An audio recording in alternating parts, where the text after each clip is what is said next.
Hey, good afternoon, everybody. It's February 4th, 2025. We are in the Old Testament book of Psalms. We're going to read Psalm 34 today. The happiness of those who trust in God. Let's see, one of my readings I was doing before this had the attitude of gratitude. So this is a psalm of worship and thanksgiving. It's one of those acrostic psalms.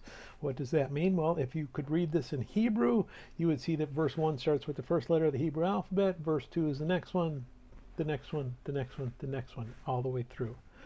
With the exception of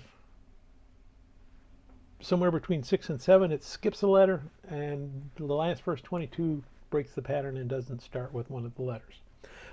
But if you actually looked at it in Hebrew, somewhere in the middle of 6, you see that next letter. So we probably just didn't divide it right when it went into English. It made more sense to have it this way, but in the Hebrew, it was probably a perfect acrostic all the way through until you got to the last one where you've used up all the letters, so it just started with whatever it needed.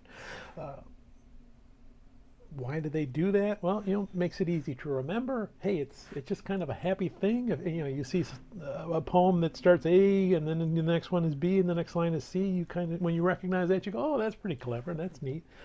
So, and it fits in with, this is worship, this is gratitude, this is just being happy that you get to worship and live in God's creation, and that He knows who you are.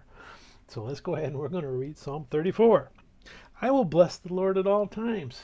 His praise shall continually be in my mouth. My soul shall make its boast in the Lord. The humble shall hear of it and be glad. O magnify the Lord with me, and let us exalt his name together. I sought the Lord, and he heard me, and delivered me from all my fears. They looked to him and were radiant, and their faces were not ashamed. This poor man cried out, and the Lord heard him, and saved him out of all his troubles. The angel of the Lord encamps all around those who fear him, and delivers them. O taste and see that the Lord is good. Blessed is the man who trusts in him. O fear the Lord, you his saints.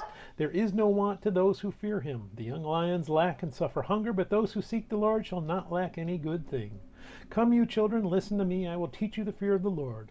Who is the man who desires life and loves many days that he may see good? Keep your tongue from evil and your lips from speaking deceit. Depart from evil and do good. Seek peace and pursue it. The eyes of the Lord are on the righteous, and his ears are open to their cry. The face of the Lord is against those who do evil, to cut off the remembrance of them from the earth. The righteous cry out, and the Lord hears, and delivers them out of all their troubles. The Lord is near to those who have a broken heart, and he saves such as have a contrite spirit. Many are the afflictions of the righteous, but the Lord delivers him out of them all. He guards all his bones, not one of them is broken. Evil shall slay the wicked, and those who hate the righteous shall be condemned. The Lord redeems the soul of his servants, and none of those who trust in him shall be condemned. May God bless the reading of his word, and may God bless you. Bye.